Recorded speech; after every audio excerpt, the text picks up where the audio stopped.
네, 여러분 새해 복 많이 받으십시오.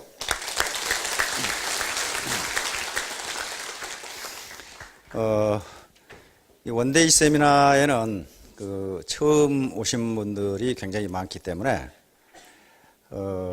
제 강의를 좀 설명을 드려야 됩니다. 분명히 이 애터미에 가면은 돈 버는 방법이 있다. 이렇게 알고 남편이 갔다 오면 다리몽댕이를 분질러 온다고 그랬는데 내가 가서 돈 벌어 올게 이렇게 오신 분들도 계실 테고, 또는 또 친구나 또는 지인께서 한번 가보자고 그러니까 오신 분도 계실 테고. 근데 저는 돈 버는 얘기를 잘 못해요. 왜냐하면 제가 지금까지 돈을 벌어본 적이 없거든요. 그냥 국가 돈을 받아보기만 했어요. 그런데 우리가 운동을 잘 하기 위해서는요, 먼저 기초 체력을 강화를 해야 됩니다. 그래서 돈을 벌려고 해도 기초 체력이 튼튼해야 돈을 많이 벌 수 있습니다. 떨어지지 않고 계속하면 돈은 벌게 돼 있고, 그러면 기초 체력을 튼튼히 하기 위해서 여러 가지 기초 지식을 갖춰야 되고 교육을 받아야 되는데요. 현대사회를 우리는 평생교육 시대라고 그렇게 이야기합니다. 과거 농경시대에는 중학교만 나와도 평생 지식인 노릇을 할 수 있었고, 산업화 시대에는 대학을 나오면 그 지식 가지고 평생 지식인으로 살아갈 수 있었어요.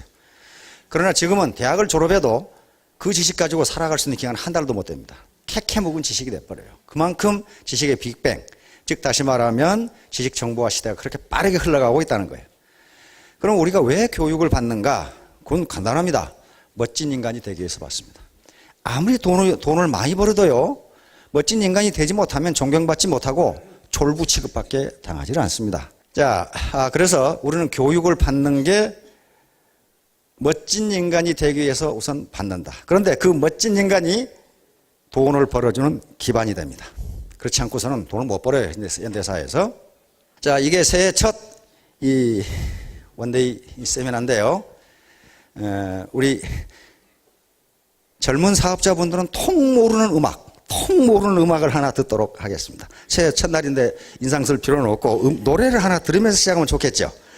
그러나 우리 연세 드신 분들은 하하 저거 내가 무지하게 불렀는데 저거 참 감회가 새롭다 하는 노래가 있습니다. 한번 들어보도록 하겠습니다. 잘 살아보세요.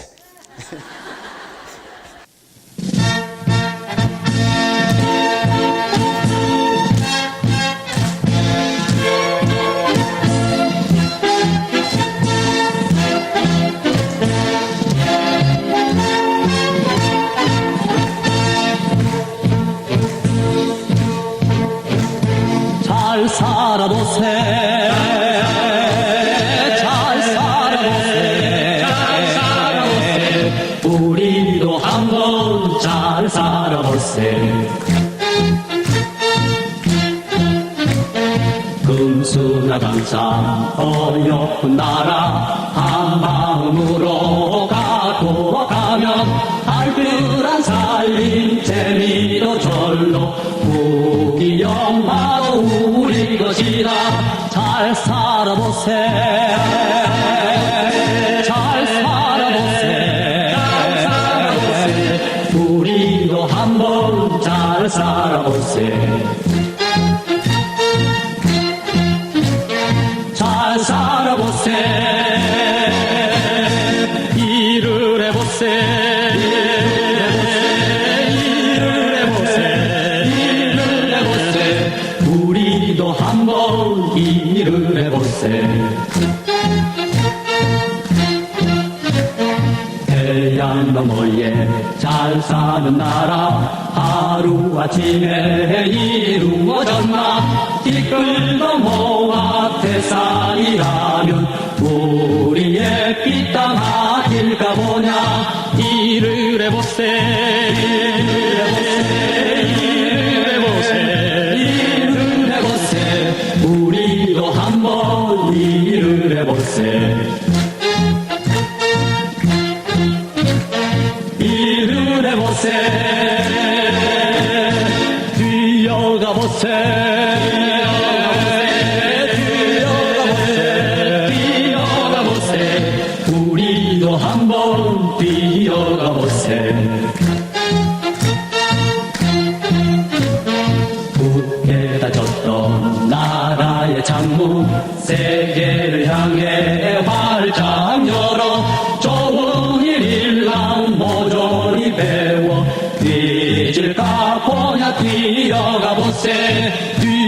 뛰어가보세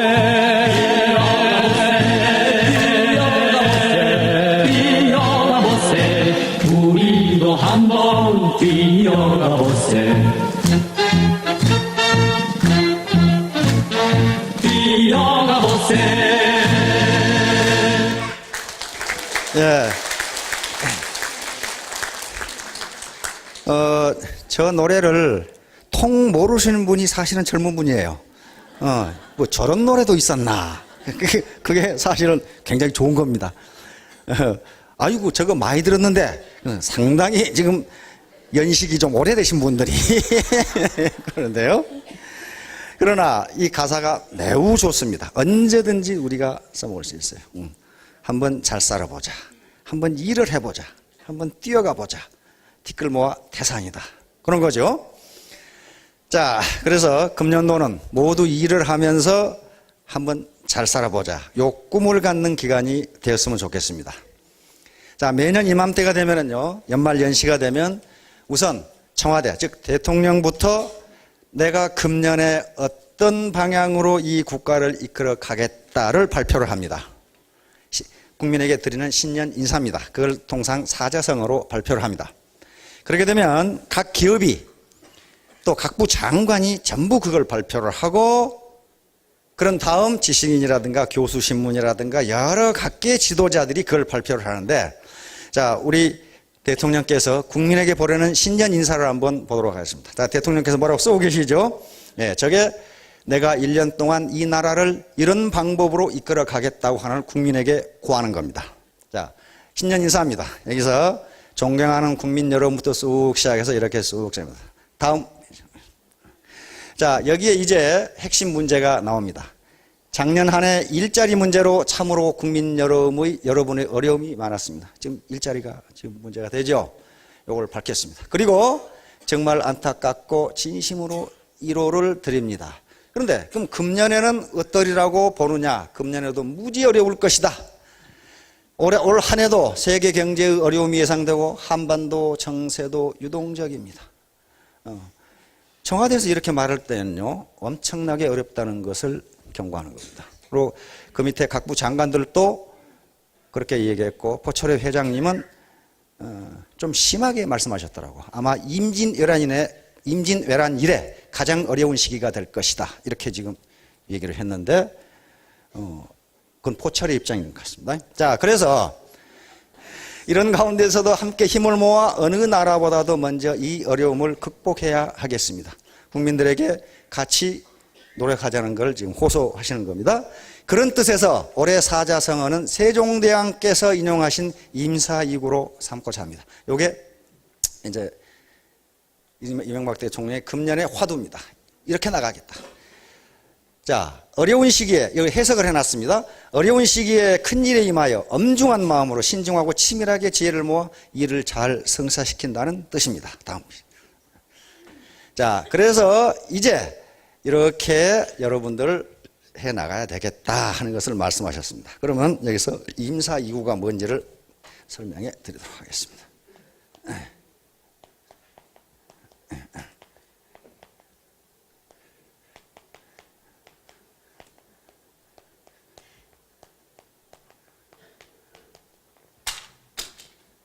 임사이구입니다. 임자는 이말 임자입니다. 이말, 요게 이말, 어디에 임하다, 부임하다, 임하다. 일사, 어조사 이자고, 구자는 두려워할 구자입니다. 구자를 잘 보시면요, 여기 눈목자가 눈이 2개 달렸거든요. 요 밑에 있는 글자가 새추자입니다. 새. 그러니까 참새 가만히 보면요, 가지에 앉아가지고 눈 이렇게 뜨고 이렇게 하죠. 누구 저기 오지 않나. 거기서 나온 상형문자입니다. 그러니까 두려워할 구자예요. 그러니까 그 뜻을 보면요, 일에 임할 때, 다시 말하면 일을 하기 시작할 때 두려운 마음으로 하라, 그 말입니다. 두려운 마음으로 하라. 다시 말하면 자만하거나 만용을 부리지 마라. 만용을 부리지 마라. 근데 요 말이 어디가 있냐면요, 논어에가 있습니다. 자, 논어 수리편 제10장에 있는 말씀을 그대로 인용한 겁니다. 자, 수리편에 자의 안연할 공자님이 10대 제자 중에 공자의 학문적 분신이 안현이라는 분인데, 안현에게 말씀하시기를 용지즉행, 국가에 등용되면 나가서 일을 하고 행하고 자기의 철학이나 자기의 능력을 실행하고, 그 말입니다. 국가에 등용되면. 사지즉장, 이 사는 버릴 사자입니다. 집사자인데 여기서 버릴 사입니다. 버려지면, 다시 말해 해임되면 가서 숨는다, 그 말이니까 그냥 은둔해서 그냥 산다. 아여 이유 시부, 오직 이 짓은, 이 일은 안현 너하고 나하고만 할 수 있다, 이렇게 이야기한 겁니다. 그런데요, 이런 군자가 아니면요, 등용되지 않으면 등용되려고 알랑거리고 뇌물 주고 그러고, 해임되면은 해임 다시 복직하려고 온갖 뇌물을 주고 온갖 공작을 하고 그러는데, 내가 필요해서 등용되면 열심히 일하고, 필요 없어서 해임되면 그냥 은둔해 살고, 거의 도 같은 상태예요. 그건 너와 나만 할 수 있다. 다른 제자가 3,000명이라 했는데 아무도 그 짓을 못한다, 그 말이에요. 전부 다 알랑거리지. 그러니까 10대 제자 중에 한 사람인 자로, 굉장히 용감한 사람입니다. 이 양반은, 자로는 협객입니다. 협객. 항상 칼을 차고 다니고 공자를 때려 죽이려고 왔다가 공자하고 이야기해서 그 인품에 감복돼서 제자로 삼아달라고 요청을 해서 제자가 된 사람이에요. 항상 협객이니까 칼을 차고 다니는 용감한 사람입니다. 그러니까 아니, 근데 안현은 공자님과 나이가 30살 차이고 자로는 9살 차이밖에 안 돼요. 그러니까 이 자로는, 안현은 공자님의 학문적 분신이고 자로는 공자님의 인간적 분신이에요. 안현은 32살에 일찍 죽어버립니다. 굶어 죽었어요. 지금 생각하면 영양실조로 죽었어요. 그런데 논어에 보면은 안현이 죽은 것에 대해서 계속 슬퍼하는 말씀이 계속 나옵니다. 그만큼 사랑했던 자. 그런데 자기보다 나이가 30이나 어린 이 제자인데도 공자님은 안현에게는 함부로 하지 못했습니다. 워낙 탁월한 제자이고 인품이 뛰어난 제자이기 때문에 항상 예를 갖췄고, 그래서 저놈이 만약에 왕후장상이 된다면 나는 그 집에 문지기도 할 인물이 못 된다고 할 정도로 탁월한 인물이었어요. 근데 일찍 죽어버렸어요. 그런데 이건 학문적 분신이니까 안현이 죽어도 공자가 죽을 이유가 없어요. 그런데 자로는 인간적 분신입니다. 그래서 공자의 삶은 자로의 삶과 쑥 같아요. 왜냐하면 공자의 일생은 이 건달을 사로 만드는 기관입니다. 기관이 공자의 삶이에요. 사는 조선왕조에서는 이걸 선비라고 번역하는데요, 선비가 아닙니다. 저거는 선비사자가 아니고 무사사자예요. 사자가 들어간 말 중에 선비라는 개념은 하나도 없어요. 우리 사회에 보세요. 사자가 들어간 게 뭐가 있습니까? 사관학교. 그 선비 양성하는 데입니까? 군사. 그 선비입니까? 상사, 하사, 삼총사, 검사. 검 휘두르는 놈들이 선비 아니잖아요. 그게 무사사자예요. 이게 글자가 가만히 보세요. 이게 이렇게 생겼어요. 여기서 나온 거 뭐예요? 도끼입니다. 도끼. 도끼를 휘두르는 무사예요. 무사라는 말도 이 사자를 써요. 그러니까 이 사는 건데 어떤 사자냐 하면은 문과 무를 겸비한 사람을 사라고 합니다. 무만 있는 것도 아니고 문만 있는 것도 아니고 두 개를 겸비한 사람을 사라고 그래요. 그래서 장교를 양성하는 대학을 사관학교라고 이렇게 부릅니다. 자, 그래서 요 자로가 이제 건달을 사로 만드는 과정이 공자의 일생이에요. 자, 그래서 자는 선생님이 이 행은 지휘하다, 통솔하다, 그 말이니. 만약에 선생님이 삼군을 지휘하신다면 누구와 함께, 즉 수요, 누구와 함께 하시겠습니까? 그러니까 나밖에 없다, 그 말이에요. 그 당시 일군이 12,500명이니까 큰 나라는 3개 군단, 3개 군을 둡니다. 그러면 선생님이 총사령관이 되신다면 누구를 데리고 군대를 지휘하시겠습니까? 공자는 전차의 말몰이꾼이었거든요. 전차 벤회에 보시면은 마차 타고 말 몇 마리가 팍 끌고 가고 뭡니까? 이 리아카 같은 통이 있죠. 거기 타가지고 옆에 앞에 사람은 말 몰고 옆에서 활 쏘고 창 가지고 있고 그러잖아요. 그 말몰이꾼이 공자예요. 말몰이꾼 선수예요. 그러니까 삼군을 선생님이 지휘하신다면 누구와 함께 하시겠습니까? 그러니까 당연히 나다. 그 말이에요. 당연히 나다. 그런데 공자님 말씀은 아주 사정없는 말씀이 나옵니다. 자, 말씀하시기를 포호 빙하. 포는요, 사나울 포자인데 사나울 포, 또 모질포, 그 다음에 햇볕이 쨍쨍 내려질 포 그럽니다. 또는 폭. 그래서 폭염 그런 말 하죠. 폭염. 또 포악할 때. 근데 여기서 포는요, 맨손으로 때려잡을 포입니다. 그러니까 호랑이를 맨손으로 때려잡고 빙은 맨몸으로 건널 빙자입니다. 그러니까 황하를 맨몸으로 건너다가 호랑이를 맨손으로 주먹으로 친다 그 말이. 그리고 황하를 배도 없이 맨몸으로 건너다가 사이무해자, 죽어도 후회하지 않는 놈하고는 오 불효야, 나는 그놈하고는 같이 않겠다 그 말이. 그러니까 너 같은 놈하고는 내가 군대를 같이 지휘하지 않겠다 그런 말이. 왜? 만용, 쓸데없는 용기가 너무 많다 그런 말이. 그러면서 하시는 말씀이 여기 나옵니다. 필야, 반드시 임사이구, 일에 임할 때는 두려움을 가져야 하고, 호 모의성자야, 미리 계획하여 그것을 이루기를 좋아해야 한다 그런 말. 그러니까 해보고 되냐 안 되냐가 아니고 미리 계획해서 성공할 수 있도록 계획해서 해야 된다. 그래서 임사이구 호모이성이라는 말이 아주 유명한 말이 됩니다. 자, 그런데 주자가 이것을 해석을 했는데 이 두려울 구자가 뭐냐? 너는 집주에 불모무성 불구필패라 그랬어요. 미리 계획하지 않고 일을 하면은 절대로 성공할 수 없고, 불구필패, 일을 두려워하지 않고 만용을 부리면은 반드시 실패한다 그런 말이에요 지금. 그래서 주자의 논어집주에서는 구를 뭐라고 계산했냐면 일을 경건하게 하는 것, 신중하게 하는 것 이렇게 돼 있어요. 근데 이 말씀을 누가 인용을 하셨냐 하면은 우리 세종대왕께서 인용을 하셨어요. 세종실록에 임금님이 이렇게 말씀하셨다고 나와 있어요. 세종실록. 세종대왕이 고인, 옛사람들은 당대사, 큰일을 당했을 때에, 큰일을 맞이했을 때 그 말입니다. 필론 반드시 뭐라고 말했느냐? 임사이구라고 했다. 일을 임함에, 일에 임함에 두렵게 하라. 즉 만용을 부리지 말고 신중하고 경건하게 하라 그 말씀이에요. 그리고 호모이성, 미리 계획해서 지혜를 모아 반드시 성공하기를 좋아해야 한다.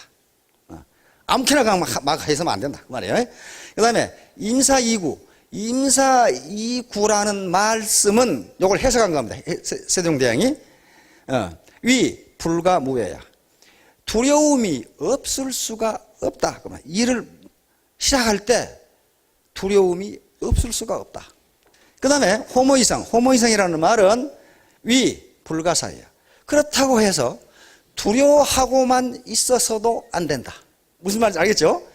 일을 할 때 신중하고 경건하게 시작하되 해야지, 그걸 또 리더가 두려워하고만 있어서도 안 된다 그런 말이에요. 리더는 일에 임할 때 경건하게 하고 반드시 미리 계획을 세워서 성공할 수 있도록 해야 된다. 우리에게 딱 맞는 말씀. 그렇죠? 자, 그래서 우리 애터미 경제연구소에서는 임진년 사자성어를 다음과 같이 정했습니다. 여시구진. 여시구진은 여자는 더불어여, 더불어 갈려, 때시 함께 구 나아갈지. 그러니까 시대의 흐름에 맞게 함께 나아가자 그 말이에요. 혼자 나아가지고는 안 돼요. 그래서 시대의 흐름에 맞게 옛날 타령만 있어가지고는 안 된다 그런 말이에요. 안 되고 혼자 하려고 해도 안 되고 함께 나아가자. 이 함께 구자입니다.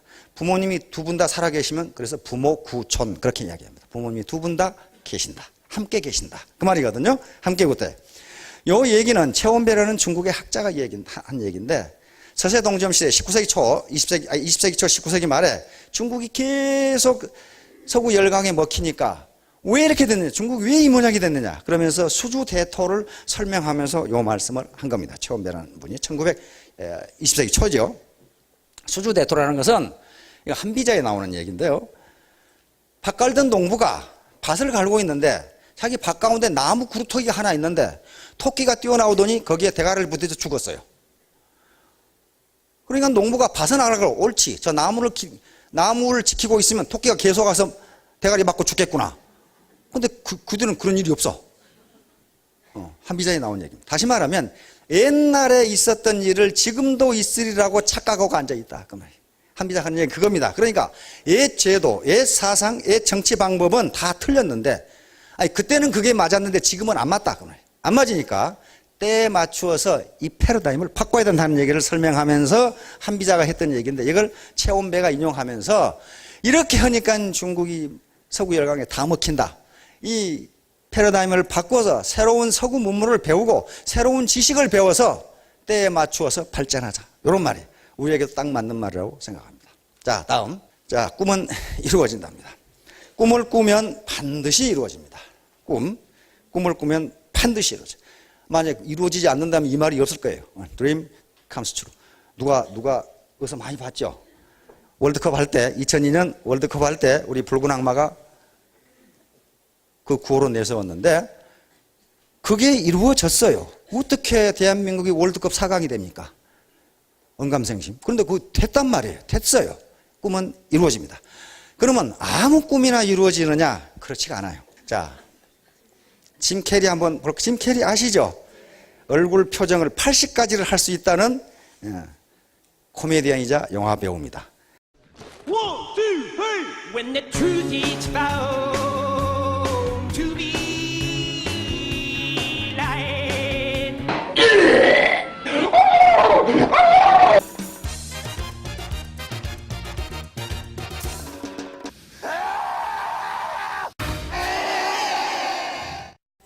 짐 캐리는 캐나다 출신입니다. 캐나다 출신 허리우드 배우인데요.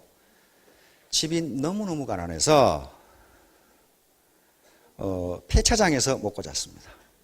폐차장에서 먹고 자고 하루에 맥도날드 햄버거 하나를 가지고 하루를 끼니를 때워야 될 정도로 가난했어요.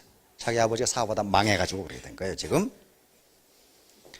그런데 짐 캐리는 항상 자기는 세계적인 코미디언이 되겠다는 꿈을 버리지 않았습니다. 버리지 않고 자기 수첩에 1,000만 불짜리 수표를 넣고 다녔어요. 지가 만든 거.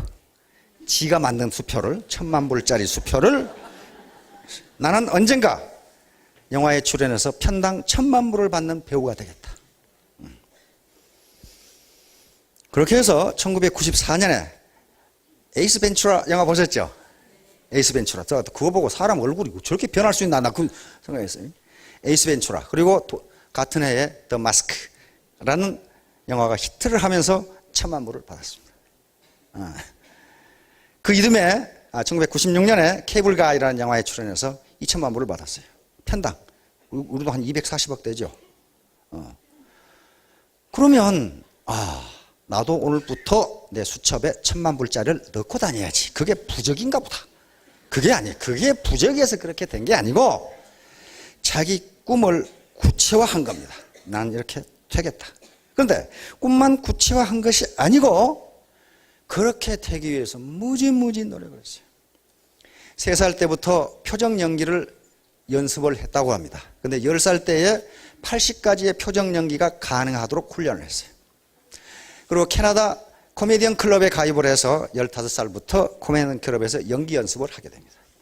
19살 때 LA 헐리우드로 와서 무명 코미디언으로 활약을 하는데 댄저필드라고 하는 인류 코미디언에게 눈에 띕니다.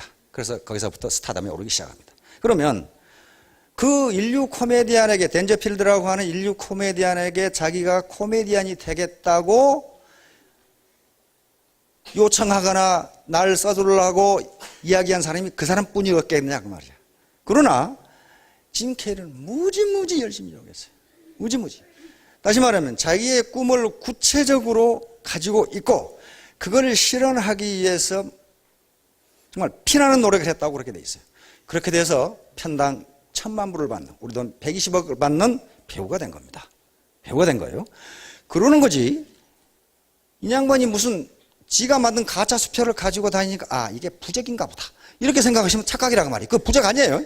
부적 아니고 자기 꿈을 구체화한 겁니다. 따라서 혹시 현재 자기의 생활이 불만족스러우시다면 과연 내가 과거에 뭐가 되겠다는 꿈을 가지고 있었는가를 한번 반성해 보세요. 물론 모든 인간은 꿈을 가지고 있습니다. 있는데 구체적이지 않은 꿈은요, 그것이 몽상이거나 공상이에요. 그건 절대로 실현 안 됩니다. 구체적인 꿈을 꿔야 돼요. 구체적인. 그래야 반드시 실현돼요. 반드시 실현. 이건 거의 반드시예요. 반드시입니다. 예를 들면, 제 예를 들면요, 저는 시골에 아주 제일 형편없는 중학교를 다니고 영산포 중학교라고 하는, 그때 금방 만들어가지고 농 가운데 이놈 학교가 있어가지고요, 3년 동안 그 모래 퍼다가 운동장 까는 기억밖에 없어요. 맨날 일만 시키고 그런 학교에서요, 뭐 공부를 해. 그 당시 1965년이니까 어떤 시대인지 알겠죠? 어떤 시대, 농 가운데 하나 무슨 이상한 중학교 하나 짓다만 하나 있었어요. 최근에 가보니까 또 페인트는 잘 칠해놨더라고. 근데 그때 저는 사관학교를 가겠다는 생각을 했습니다. 그 당시 그 시골 학교에 사관학교 간다는 건 말이 되질 않는 일이에요. 근데 왜 그런 생각을 했냐면, 그 방법밖에 공짜로 대학을 갈 수 있는 방법이 없어요. 돈이 없으니까 대학을 가려면 공짜로 가르쳐 준 데 가야 되잖아요. 그 방법밖에 없으니까 거기 가겠다고 생각을 한 거예요. 그 당시는요, 고등학생 10명 중에 2명이 대학을 갔습니다. 지금은 10명 중에 8명이 가거든요. 그러니까 일자리가 없어요. 그러니까 그 당시는요, 10명 중에 2명이 대학을 가니까, 대학을 나오면요, 자기가 골라서 직장을 가요. 산업화가 막 되니까. 지금은 그렇지 않죠. 그래서 육사에 가게 됐는데, 육사에 가가지고, 육사에 가는 목적이 뭐였어요? 장군 되려고 하죠. 육사에 들어가면서 나는 중간에 진급하고 그만두겠다, 그런 정신 빠진 놈이 없어요. 전부 다 장군 되겠다고 와요. 저도 물론 장군이 되겠다고 육사에 들어갔는데, 군대는 명령이기 때문에 육사 교수를 하라. 그래서 서울대학에 시험을 보라. 그래서 서울대학에 시험을 보고 서울대학에 가서 서울대학을 마치고 육사의 교수로 있다가, 또 그때 삼사관학교가 창설돼서 삼사관학교 교수로 가라. 가니까 또 미국으로 가라. 그래서 군대는 명령이니까 가라는데 안 가겠습니다. 그러면 옷 벗어야 돼. 그러잖아요. 아니, 어떻게 육군본부에서 너 어디로 가라 그러는데 못 갑니다. 그럼 어떻게 되겠어? 이러면 군대가 어떻게 되겠어, 이거? 중대장이 공격 앞으로 그러는데 난 못 합니다. 그러면 그게 어떻게 되냐 말이에요, 이게. 하여간 죽든 살든 공격해야 될 거 아니에요, 이거. 그러다가 하다 보니까 교수가 된 겁니다. 교수가 됐는데 35년간 경제학 교수를 했어요. 그런데 항상 마음에 두고 있었던 게 뭐냐면요, 나는 지금 이론 경제를 하고 있는데 내가 만약에 다시 인생을 산다면 나는 비즈니스를 한번 해보고 싶다는 생각이 있었어요. 그래서 저는 아들놈이 둘인데 두 놈한테 너희 둘 중에 한 놈 상대를 가라 그랬거든. 상대를 가서 아빠 책 많이 읽고 난 이론적으로 지식이 있으니까 상대를 졸업하고 비즈니스를 한번 해봐라. 두 놈 다 공대를 가겠대, 또. 죽어도 안 가겠대, 상대는 또. 그래서 이제 결국은 그걸 못하고 예편을 해버렸어. 예편을 했는데 이 박은길 회장이라는 사람이 여기 와서 일을 해달라고 그래서 몇 번 거절을 했다가, 내가 임마 다단계판에서 뭐 먹을 일 있다고 내가 거기 가냐 하다가 저도 여기 앉아서 강의를 들었고, 석세스에 가서 강의를 듣고 몇 번 들었어요. 그러니까 이 친구가 사기치는 것은 아닌 것 같다, 이렇게 생각을 해가지고 용기한 겁니다. 결국 제 꿈이 이루어졌잖아요. 실물경제에서 한번 일해보고 싶다. 우리 아들들에게 그걸 기대했는데 이 녀석 안 한다고 그러니까, 자, 이것이 즉 꿈은 이루어진다. 이런 생각을 안 하고 있으면요, 그게 막연하게 감나무 밑에서 홍시 떨어져라 하고 입 벌리는 거와 똑같아요. 그 떨어지는 수도 있어요. 떨어지는 수도 있는데 그건 썩은 감입니다. 그렇죠? 벌레 먹어 썩은 감은 입으로 떨어져요. 자기가 어떤 구체적인 꿈을 가지고 그것을 어떻게 실현하겠다고 하는 구체적인 계획, 호모이성, 다시 말하면 계획을 세워서 이루기를 좋아하면 그것은 반드시 이루어진다. 그렇게 돼 있어요, 지금. 미국의 한 시골 이 조그만 이 도시의 교회에서, 아마 오하이오나 그래서 계속 가물어가지고 피가 안 와. 비가 안 오니까 미국의 조그만 도시는 항상 교회를 중심으로 이렇게 되죠. 가운데 교회가 있고 이렇게 도시가 이렇게 형성됩니다. 그래서 목사님과 그 마을의 장로들, 어르신들이 하나님께 비를 주시라고 기도를 하자. 도시 모든 사람이 모여서 기도를 하자.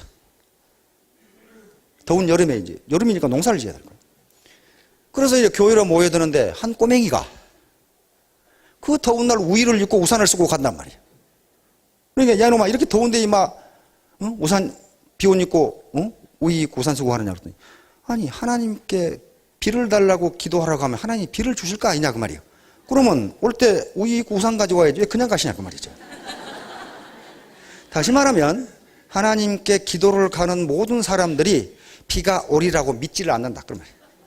이 믿는 것은 이 꼬마 하나밖에 없다. 안 믿으니까 안 오지요. 그게 안 믿으니까 입으로만 비를 다 주시라고 기도를 하지만은 그러면 기도하면 비가 온다면 우리 가지고 가야 될 거 아니에요. 근데 아무도 안 가지고 간단 말이에요. 아무도 믿지 않는다 그런 말이에요 지금. 그런 것은 실현되지 않는다.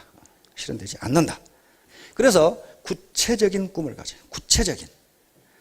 나는 한 달에 500만 원을 벌겠다. 언제까지 이렇게 해야지 나는 돈 많이 벌겠다. 그거 생각하는 사람은 어디 있어요? 나는 잘 살겠다. 나는 50평 아파트에 살겠다. 이렇게 해야지 나는 잘 살겠다. 이렇게 해놓으면 그건 막연한 꿈이 된다는 겁니다. 막연한 꿈. 자, 그래서 그 다음에 이제 이렇게 구체적인 꿈을 갖고 자신감과 노력을 해야 된다는 겁니다. 자신감과 노력을 해야 된다. 자신감이라는 건요, 내가 지금 새빵살이 하는데 50평 아파트에 살겠다. 그것은 아이고 나 같은 사람이 그렇게 할 수 있을까? 그러면 그건 실현되지 않는다는 겁니다. 나도 그럴 자격이 있는 사람이야. 이게 자신감이에요. 나도 그럴 자격이 있는 사람이야. 내가 한 달에 500만 원을 벌겠다. 아이고 나 같은 것이 무슨 언감생심. 그러면 안 벌린다는 거예요. 나는 500만 원씩 벌 자격이 있는 사람이야. 이게 자신감이에요. 자신감이라는 게 자기를 믿는 마음이죠. 자기를 믿는 마음이라면 자신감.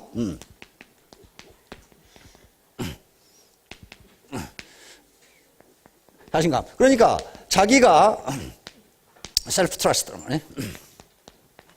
셀프 컨피던스.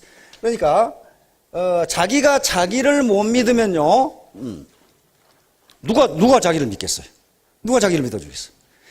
리더에게 가장 중요한 건 자신감입니다. 리더가 자기를 못 믿으면요, 부하들이 믿지를 않아요. 자기가 자신을 못 믿으니까. 그래서 반드시 자신감을 가져야 되고, 나는 그럴 자격이 있어. 나는 저것을 해낼 수 있는 능력이 있어. 이렇게 해서 자기 세뇌를 해야 돼요. 그 다음에 거기에 따른 노력을 해야 됩니다. 아까 짐 캐리처럼 1000만불짜리 수표를 그냥 수첩에 넣어만 가지고 다닌 게 아니고 피나는 노력을 했단 말이에요. 피나는 노력을 했다고 그렇게 돼 있어요. 거울을 보고 어린 놈이, 그게 10대입니다. 10대 때 거울을 보고 이 표정을 80가지를 연습을 했다고 그래요. 80가지를. 그게 쉬운 일이냐 그 말이에요. 그래서 결국은 편당 2000만 불을 받는 240억을 받는 배우로 성장을 했어요. 자, 그런데요, 나만 잘 먹고 잘 살겠다고 하면 돈이 안 벌린다는 게 성공학자들의 공통적인 견해입니다. 사해는 이스라엘은 바다죠. 이 사해는 요단강 물을 받아들이기만 하지 내보내는 데가 없어요. 나가는 데가 없어요. 이 해수면마다 400m가 낮답니다. 이 땅이 움푹 들어가 버려가지고. 그래서 나가는 구멍이 없어. 그러니까 어때요?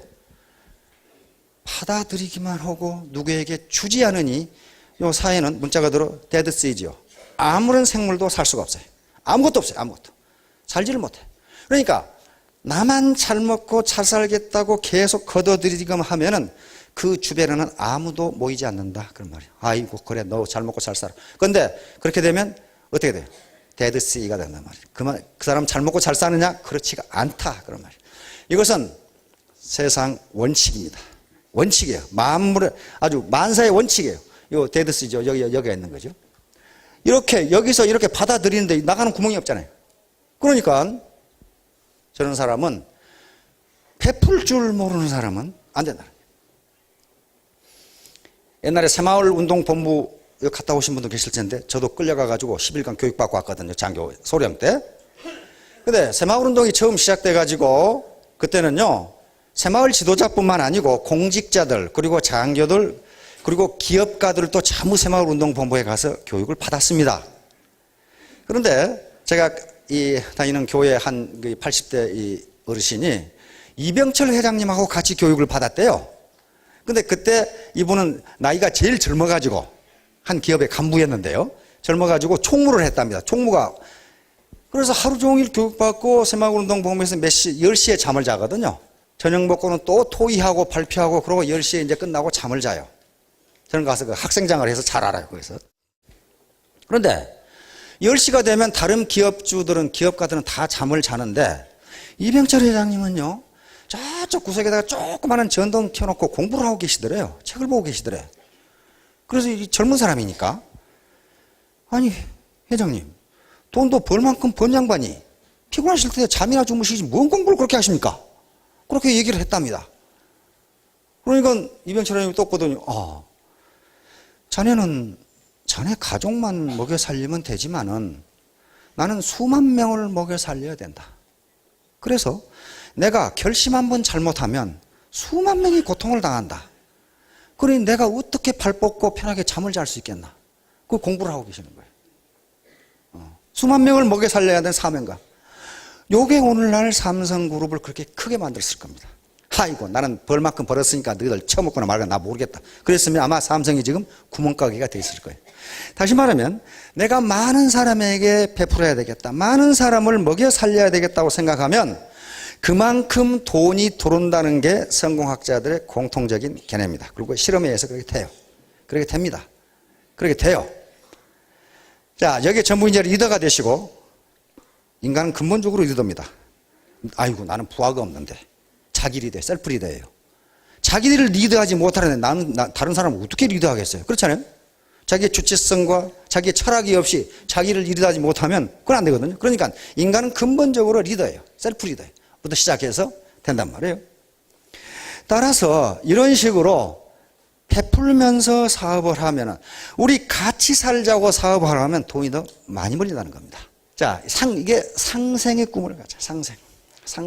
서로 이 네트워크 자체가 상생 안 하면요, 너 죽고 나 살자 하면 너 죽고 나 죽자가 돼버려요. 절대로 같이 너 죽고 나 살 수가 없어요. 왜? 휴먼 네트워크로 연결되어 있는데 어떻게 그게 불가능하거든요. 그래서 리더와 팔로워, 모든 사람은 리더와 팔로워예요. 리더인 동시에 팔로워. 네트워크에서 리더 따로 있고 팔로워 따로 있고 그렇지가 않습니다. 다시 말하면 스폰서 따로 있고 파트너 따로 있고 그런 게 아니에요. 스폰서인 동시에 파트너예요. 모든 공직도 마찬가지입니다. 공직도 리더인 동시에 팔로워란 말이에요.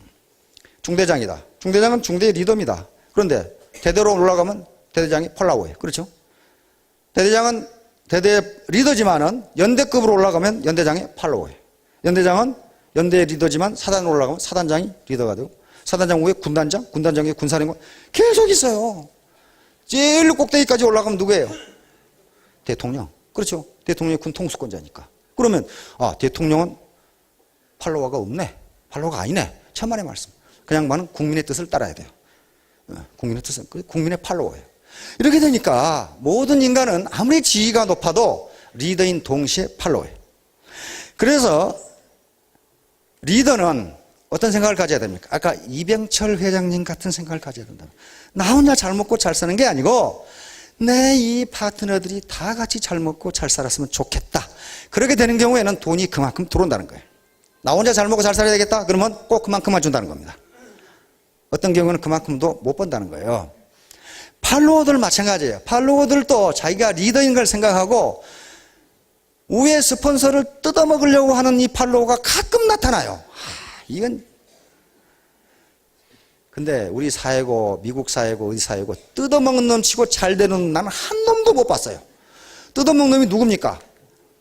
도둑놈, 타짜, 그렇죠? 사기꾼, 건달, 조폭, 도둑놈. 도둑놈인데 잘 산다는 사람 봤어요? 공짜로 먹고 살기는 살아. 어디서? 감옥에서. 그렇죠? 공짜로 먹고 살아. 절대로 남을 뜯어먹어서 잘 되는 사람은 한 사람도 없어요. 그게 원리예요. 세상 이치고 원칙이에요. 프린시플은 항상 변하지 않는다. 자, 그래서 서로 상부상조하고 내 할 일을 해야지. 당신 누구 때문에 더 모르는지 알아? 돈 내놔. 그런 사람이 있어요. 그것은 마치 이건희 회장한테 가서 당신 누구 때문에 번 돈 모르는지 알아? 돈 내놔. 그거 똑같은 거예요. 당신 우리 사회에서 벌었잖아. 그냥 내놔. 그 말이 되지 않는 얘기란 말이에요. 그건 그렇게 해서 그 사람이 잘 살면 좋은데 못 산다 그 말이에요. 왜? 자기 일을 안 하거든요. 자기 일을 안 하거든. 그런 짓을 해서는 안 됩니다. 그렇게 되면 어떻게 돼요? 공멸해요. 같이 망해. 같이 망합니다. 이것은 내가 한 얘기가 아니고요. 자기 충족적 예언이라는 학문입니다. 미국의 저명한 사회학자 로버트 머튼이라는 분이 있습니다. 이 사람이 아버지고 이 사람 아들이에요. 둘 다 머튼인데요. 로버트 킹 머튼, 로버트 C 머튼인데요. 이 양반은 사회학자고 이 양반은 경제학자예요. 근데 부자지간에 두 사람 다 하버드 대학 교수예요. 사회학은 노벨상이 없어서 노벨상 못 받고 아들이 노벨상을 받았어요. 노벨 경제학상을 받은 양반. 좀 가게가 괜찮하죠? 요 로버트 킹 머튼 박사가 연구한 결과가 자기 충족적 예언입니다. self-fulfilling prophecy. 다시 말하면 그렇게 되리라고 기대하면 그렇게 된다. 그런 말이에요. 그렇게 된다. 그거예요. 그렇게 된다. 이걸 자기 충족적 예언이라고 합니다. 다시 말하면 나는 성공한다고 생각하면 성공하더라. 그런 말이에요. 하더라. 구체적으로 뭐라고 그랬냐면 록사나 한 여자가 내 결혼 생활은 실패할 거야 라고 생각하면 그 결혼 생활은 반드시 실패한다는 거예요. 반드시 실패한다는 거예요. 자기 충족적 예언은요, 자신에게도 해당하고 남에게도 해당된다는 겁니다. 즉 아들에게 또는 어린아이에게 너는 훌륭한 장군이 될 거야. 그럼 그놈이 장군이 될 확률이 높다는 거예요. 야 임마, 너 같은 놈이 뭐 할 수 있어. 이렇게 자꾸 얘기하면 그놈은 건달이 될 가능성이 굉장히 높다는 겁니다. 이것이 임상실험으로 전부 증명이 된 거예요. 자, 이것을 피그말리온 효과라고 그럽니다. 피그말리온은 그리스 신화에 나오는 건데요. 사이프러스에 피그말리온이라고 하는 조각가가 살았어요. 이 조각가는 조각을 기가 막히게 하는데 여자들을 싫어했어요. 여자들을. 왜냐하면 그 동네 처녀들이 아프로디테 미의 여신인데 로마 신화로 보면 그것이 비너스가 됩니다. 비너스 아시죠? 비너스가 되는데 아프로디테를 욕을 하다가 험담을 하다가 저주를 받아가지고 모두 창녀가 되고 나중에 돌로 베려면 사건이 있었어요. 그래서 피그말리온은 여자를 더욱 싫어했어요. 그런데 자기가 깎아놓은 이 여자 상을 보니까 이 조각을 보니까 너무너무 자기가 봐도 아름다워. 이게 그래서 저 여자가 내 마누라가 됐으면 그렇게 원했는데 그게 갑자기 마누라가 된 거예요. 조각상이. 그 이름이 갈라테이아입니다. 다시 말하면 뭘 얘기해 주냐 하면은 인간이 간절히 원하면 그리고 구체적으로 원하면 불가능할 것 같은 것도 가능하게 된다. 요 얘기예요. 요 스토리가 피그말리온 효과라고 합니다. 그래서 과연 피그말리온 효과가 성립하느냐 하는 것을 많은 학자들이 교육학자, 심리학자, 경제학자들이 달라붙어가지고 그게 과연 되느냐 하는 걸 실험을 했습니다. 샌프란시스코 한 초등학교에서 실험을 시작했습니다. 하버드 대학의 심리학자인 사회심리학자인 로버트 로젠탈 박사하고 그리고 르노아 제이콥슨 교장 선생님입니다. 그래서 이 교장 선생님이 재직하고 있는 샌프란시스코 한 초등학교에서 피그말리온 효과가 과연 성립하는지 실험을 했습니다. 이 두 학자가 학생들에게도 전혀 알리지 않고 선생님들에게도 전혀 알리지 않고 IQ 테스트를 했습니다. 그래서 뭐라고 선생님과 학생들에게 말했냐면은 장차 성적이 크게 발전할 영재를 선발하기 위해서 한다 이렇게 했어요. 그러니까 선생님들도 그렇게 알고 있고 학생들도 그렇게 알고 있어요. 장차 성적이 뛰어나게 올라갈 영재를 구별하기 위해서 한다. 그렇게 해서 이 두 사람이 IQ 테스트를 했습니다. 시험을 봤어요. 시험을. 그래가지고 아무렇게나 20%를 골라가지고 그 시험 성적과 아무 관계도 없이 아무렇게나 20%를 골라가지고 선생님에게 통보를 했어요. 이 학생들이 앞으로 영재가 될 거다. 그러고 말아버렸어요. 그냥 8개월 후에 다시 똑같은 시험을 했습니다. 똑같은 시험지로 똑같이 시험을 봤더니 두 학자는 크게 놀랐어요. 아무렇게나 20%를 뽑았는데 그 학생들의 성적이 뛰어나게 올라가 버렸어요. 그런데 누가 많이 올라갔느냐? 가정이 불우한 학생들. 그리고 학년이 1학년부터 6학년까지 실험을 했거든. 학년이 낮은 학생들. 다시 말하면 가정이 불우한 학생들은 지금까지 칭찬이라고는 들어본 적이 없는데 선생님이 이놈을 보더니 눈빛이 달라. 이놈이 지금은 공부를 형편없이 하지만 이놈이 앞으로 영재가 된다는데 이렇게 생각한 거야. 그래서 옛날 같으면 틀리면 아이고 너 같은 놈이 그렇지. 그런데 그걸 통보를 받고서는 어려서는 그럴 수도 있지. 이렇게 된다는 거야. 그럴 수도 있지. 그러면서 격려를 해도는 거야. 격려를, 너는 앞으로 영재가 될 거야. 근데 그놈이 영재가 되더라는 거예요. 그렇게 하니까. 초등학생들은 왜 그렇게, 밑에 학년이 낮은 학생은 왜 그렇게 됐느냐? 아직 자아의식. 나는 어떤 놈이야. 그게 성립하기 전이야. 성립하기 전이니까 선생님이 자꾸 질문도 한 번 더 하고, 선생님 마음속에, 이놈이 영재가 된다는데? 그러니까 어때요? 바디랭귀지로 이렇게 통하는 게 이심전심으로. 그럼 팍 올라가요. 그래서 이게 책으로 나온 게 피그말리온 효과예요.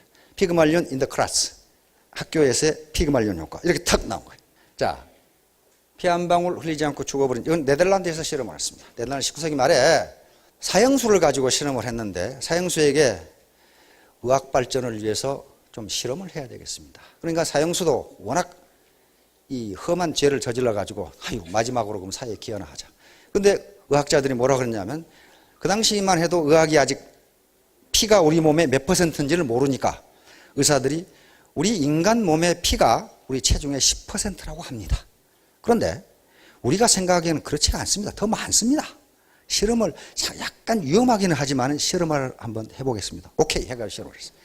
그래가지고 발에다가 피를 빼겠습니다 하고 발로 꾹 찌르고, 아프기만 하고 피를 안 빼고, 이 녀석은 이렇게 누워있으니까 죄수는 발 밑에 물방울을 똑똑 떨어지게 해가지고 피가 떨어지는 소리를 나게 했어요. 똑똑. 그러니까 이 죄수는 분명히 발가락을 찔렀고, 그러니까 자기 발에서 피가 나오는 걸로 생각했단 말이야. 그래서 의사들이 5% 빠졌습니다. 10% 빠졌습니다. 이렇게 했는데 10% 빠졌습니다 하는데 보니까 죽어버렸어. 죽어버렸어. 이 죄수의 몸에서 피는 한 방울도 안 빠졌는데 그때 되면 죽는다고 생각하니까 죽어버렸어요. 이게 피그말리온 효과예요. 자, 이걸 부두 효과라고 그럽니다. 부두 효과. 이 부두교에서 일종의 아프리카에서 저쪽 남미, 중미로 넘어간 미국 남부에도 부두교가 있습니다. 일종의 푸닥거리입니다. 근데 여기 주술사가 있는데 주술사가 엉뚱한 놈 잡고 너는 내일 죽을 거야. 그래 놓고 다른 사람들이 장례 준비를 한답니다. 그러면 죽어버린대. 죽어버려요. 자기가 죽으리라고 생각하는 거예요. 그리고 다른 사람이 옆에서 장례 준비하고 있어. 그리고 얼마나 기분 나쁘겠어요. 기분 나빠서 죽은 게 아니라 쇼크사를 해버린다. 자기가 죽는다고 생각하는 거예요. 이게 부두 효과예요. 이게 전부 다 피그말리온 효과. 그렇게 되리라고 생각하면 객관적 조건과는 아무 관계도 없이 그렇게 된다. 그런 말이에요 지금. 독일 울리케 빙겔 박사의 통증 실험. 울리케 빙겔, 함부르크 대학의 메디컬 센터에서 울리케 빙겔 박사 한번 붙여줘 보세요. 좀 잘생겼죠.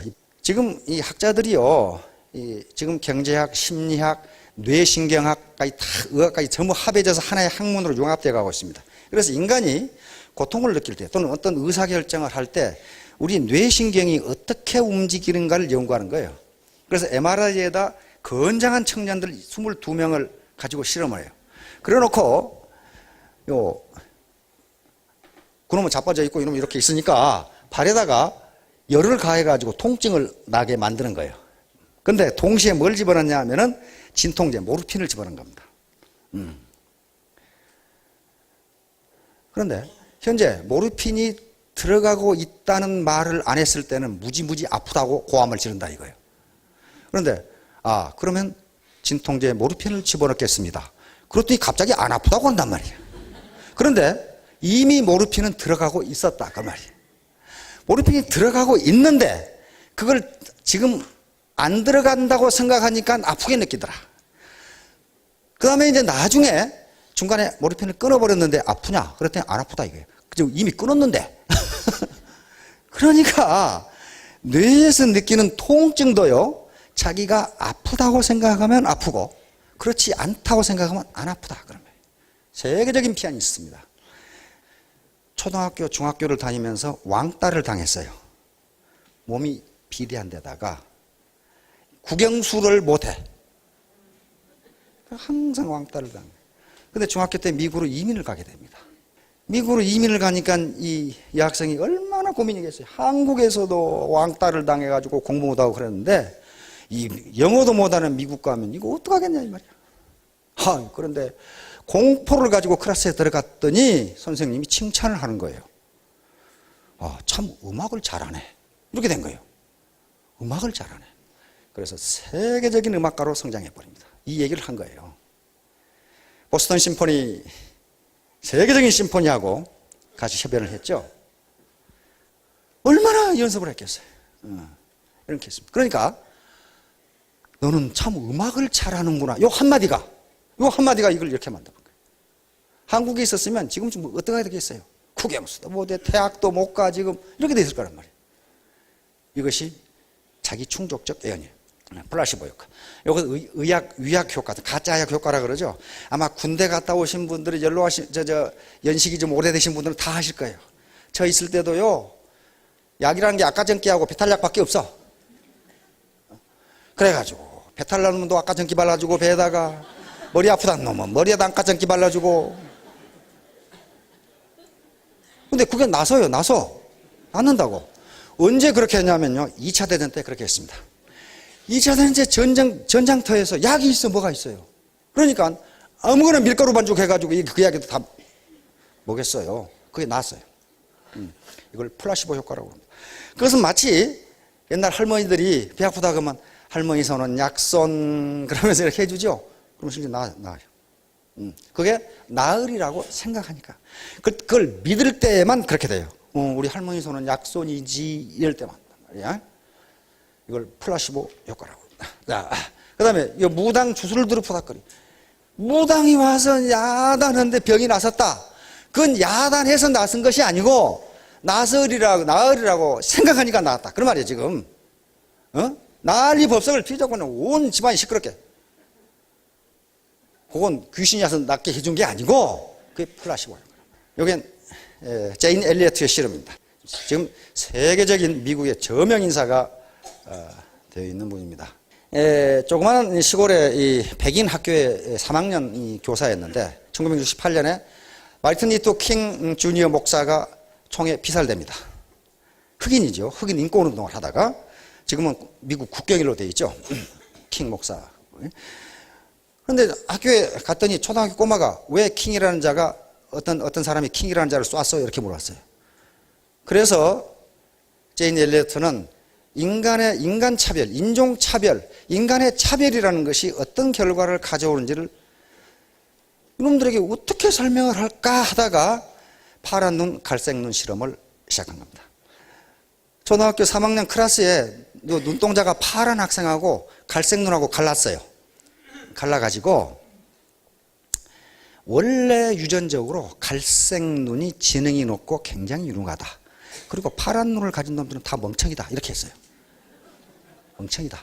그래 놓고 갈색 눈을 가진 학생들에게 파란 눈 가진 학생들한테 계목걸이를 걸어줘라. 그래서 계목걸이를 하나씩 다 걸어줬어요. 이렇게 걸어주고 점심시간에도 갈색 눈을 가진 학생들은 더 갖다 먹게 하고 여러분들은 못 갖다 먹게 하고 휴식 시간도 갈색 눈을 가진 학생들은 더 많이 주고 조금만 놀게 하고 수도꼭지에서 물을 먹는데 갈색 눈을 가진 학생은 수도꼭지에 입을 대고 먹어도 괜찮고 이놈들은 그렇게 하면 병을 옮기니까 컵에 반드시 받아 먹어야 되고 이렇게 했단 말이에요. 그렇게 해놓고 나중에 시험을 봤더니 갈색 눈을 가진 학생들의 시험 성적이 훨씬 좋아. 이건 아주 절망에 빠졌어요. 그리고 공부를 매우 잘하고 굉장히 리더십이 있는 놈은 또 완전히 풀이 죽어가지고 사람이 인간이 형편없이 돼가. 그러고 이제 결과가 나오자 다시 바꿨어요. 내가 잘못 알고 그랬다. 사실은 파란 눈이 더 영리하고 이쪽에 내가 그걸 정보를 잘못 알고 그렇게 했다. 그러니까 항의를 하고 난리야. 그거 뭐 때문에 그러냐? 그러니까 과학적으로 멜라닌 색소가 우리 지능과 관계되는데 그 멜라닌 색소는 아무것도 아니거든 그거. 우리 그 머리카락 피부 검게 하는 거. 그 멜라닌 색소 때문에 그렇단다. 그러니까 꼬맹이들이 멜라닌 색소가 뭔지 알게 뭐예요. 바꾸니까 결과가 바뀌어졌어요. 이쪽이 성적이 훨씬 좋아버려. 나중에 내가 이런 실험을 했다. 그러니까 이제 그래가지고 이 실험을 이제 학자들이 어른들에 대해서 실험을 했는데 결과가 똑같아요. 어른들에 대해서. 당신은 참 훌륭한 사람이고, 아, 이런 일을 잘합니다. 잘하더라는 거야. 근데 그 나이에 그것밖에 못해? 이렇게 되면 그 사람 점점 못하더라는 거예요. 대학에서도 실험하고 고등학교 실험하고 다 맞는 거예요. 그게 다. 그래서 학교를 그만두고, 왜냐하면 그 덕분에 아버지 가게는 망했어요. 백인들이 와서 난동을 피우는 바람에 아버지 가게는 망하고 이 사람은 교사를 그만두고 지금은 미국의 저명한 인사가 되어 있습니다. 자, 이것이 자기가 또는 남에게 당신은 훌륭해, 능력이 있어, 그거 할 수 있어, 그렇게 되면 그렇게 된다는 거예요. 자, 그 다음에 포르투갈 리스본과 스코틀랜드를 오가는 배에서, 이게 포르투갈에 포도주가 많이 나거든요. 그래서 그쪽으로 스코틀랜드에 내려두고 포도주를 다 내렸는지 안에 선원 한 놈이 들어갔는데 포도주를 다 내렸다고 다른 놈이 밖에서 물을 잠가버렸어. 그래가지고 그놈이 리스본에 와서 보니까 얼어 죽어 있어. 선장이 문을 열어보고 깜짝 놀랐어. 얼어 죽은 것에 깜짝 놀란 게 아니고 그 안이 더워. 더워도 얼어 죽었어. 근데 어떻게 얼어 죽은 걸 아느냐? 그놈이 죽어가면서 일기를 써놨어. 아, 내 몸이 얼어오는구나. 다리를 못 움직이겠네. 아이고 추워 하면서 일기를 적어놨는데 선장이 보고, 아니 이렇게 더운 데서도 얼어 죽나? 얼어 죽었어요. 리스본에서 있었던 얘기입니다. 그러니까 거기도 포도주를 다 내렸기 때문에 배에 전기를 꺼버렸단 말이야. 꺼버렸고 그 안에는 물도 있었고 다 있었어. 식량도 있고. 근데 그거 얼어 죽어버렸어. 요거예요. 그러니까 죽고 사는 것까지도 자기가 그렇다고 생각하면 그렇게 된다. 그런 말이니. 자, 다음. 자, 헨리포드 T형 자동차 아시죠? 우리가 지금 자동차를 타는 것은 헨리포드 덕분입니다. 그 당시 자동차는요, 귀족들과 돈 많은 부자들만 탔어요. 헨리포드는, 아니, 일반 서민이 자동차를 타지 말란 법이 어딨냐. 그러면 어떻게 되겠어요? 가격을 떨어뜨리고 임금을 많이 줘야 돼요. 그래야 자동차를 살 수 있어요. 가격을 떨어뜨리려면 생산성이 높아야 됩니다. 그래서 컨베이어 시스템이라고 하는 지금 시스템 있죠? 쭉 가면서 쭉 이렇게 하는 거, 시스템을 만들어낸 사람이 포드입니다. 근데 포드가 그렇게 하려고 간부회의를 소집했어요. A라는 간부에게, 자네는 지금 이러이런 자동차를 이 가격에 이게 만들 수 있겠나? 그러니까, 현재 기술로서는 불가능합니다. 그러니까, 자네 말이 원래. 자네는 B, 자네는 이거 만들 수 있나? 만들 수 있습니다. 자네 말이 원래. 그러니까 C라는 사람이, 아니, 사장님, 누구 말이 옳습니까? 만들 수 없다는 사람도 옳다고 그러시고, 만들 수 있다는 사람도 옳다고 그러시고, 그러니까 포드 대답이 그렇습니다. 만들 수 없다고 생각하는 놈은 못 만들고, 만들 수 있다고 생각하는 사람은 만든다. 그러니까 둘 다 옳다. 둘 다 옳다. 그래서 만들어냈어요. 그래서 현재 우리가 자동차를 타고 다니게 만든 사람이 헨리 포드입니다. 예, 소문만 먹네. 예, 웃을 수 있어야 됩니다. 웃는데 이것은 긍정적인 마음을 이야기합니다. 그래서 남을 웃지 못하게 만드는 사람은 아주 나쁜 놈이에요. 사기친다거나 뜯어먹는다거나 게으름 피운다거나 괴롭힌다거나, 남을 웃지 못하게 만들면 나무 복을 막는 거라고 말이에요. 웃고 싶어도 웃지 못할 때가 있어요. 물론 웃어야 된다고 강조하는데 그게 도산화되는 일이지 안 그렇다 그 말이에요. 그래서 결코 휴먼 네트워크이기 때문에 다른 사람의 입술에서 웃음을 뺏어가는 노릇, 그런 일을 하면요, 자기 웃음도 빼앗깁니다. 이게 세상 자연 법칙이에요. 남의 눈에 눈물 나게 하면 자기 눈에 피눈물 나게 난다는 게 자연 법칙이에요. 반드시 그렇게 됩니다. 그래서 웃으면 복이 오는데 상대방이 웃지 못하도록 만드는 일을 해서는 절대로 안 됩니다. 자, 만절필 공자님이 하신 말씀. 이게 황허강이 만번 고불라져서 우여곡절을 거치지만은 반드시 동으로 간다. 황허강이 저쪽으로 올라갈 일은 없잖아요. 우리는 황해고 중국 입장에서는 동으로 가는 거죠. 공자님 말씀. 다시 말하면 굳건하게 뜻을 가지면, 굽히지 않는 뜻을 가지면 우여곡절이 많지만은 결국은 성공한다. 지금 그 얘기예요. 자, 마무리 시를 하나 보도록 하겠습니다. 청춘. 네, 세뮤얼 울만이 78세 때 지은 시입니다. 실제로. 자, 청춘이란 인생의 한 시기가 아니다. 청춘이란 마음의 상태이다. 청춘은 장밋빛 볼의 붉은 입술, 부드러운 무릎에 있지 않고 강한 의지와 풍부한 상상력, 뜨거운 열정에 있다. 청춘은 인생의 깊은 샘에서 쉼없이 솟구치는 신선함이다. 청춘이란 두려움을 물리치는 용기, 안일한 삶을 거부하는 모험심이다. 이런 마음을 가진 60세는 20세보다 청춘이다. 사람은 단순히 나이를 먹는다고 해서 늙지 않는다. 이상을 잃어버릴 때 비로소 늙는 것이다. 세월은 피부 주름을 누르게 하지만 열정을 포기하면 우리의 영혼을 주름지게 한다. 걱정, 공포, 자신감 상실은 우리의 길을 꺾어버리고 우리의 영혼을 흙 속에 처박아 버린다. 60세든 16세이든 모든 사람의 마음속에는 경의에 끌리는 마음, 어린아이와 같은 미지에 대한 끝없는 희망, 인생살이의 즐거움이 있다. 당신의 가슴과 내 가슴의 중앙에는 무성국이 존재하여 다른 사람들과 조물주로부터 아름다움, 희망, 환희, 용기 그리고 힘의 메시지를 받는데 그런 것들을 받는 한 당신은 청춘이다. 예, 이것을 메가더 원수가 일본 점령군 사령관을 하실 때 이 시를 아크릴판에다 해서 벽에 붙여놓고 연설을 하실 때마다 이걸 인용해서 미국 사람들은 모르는데 일본 사람들만 안시해요. 그러다가 메가더 원수가 75세 때 LA에서 이 시를 낭송함으로써 전 미국에 퍼졌던 시입니다. 그래서 나이는 숫자에 불과하다고 메가더 원수가 인천 상륙작전을 지휘하실 때 연세가 어떻게 되셨겠어요? 젊은이였겠어요? 전쟁을 지휘하는 거예요. 71세 때입니다. 71세 때 메가더 원수는 인천 상륙작전을 지휘했어요. 그렇다면 71세에 사업을 못하라는 법은 없죠. 포탄도 안 날라오고 진흙밭을 걸어갈 이유도 없고 71세에 인천 상륙작전을 지휘해서 한국전쟁을 승리로 이끈 분이 메가더 원수예요. 이 시를 굉장히 좋아하신 거예요. 자, 우리 모두 연세 드신 분도 나이는 숫자에 불과하다. 또 나이 젊으신 분도 꿈을 이루면 나이에 관계없이 이미 노인이다. 자, 금년 모두 꿈을 가지고 꿈을 이루시기 바랍니다. 감사합니다.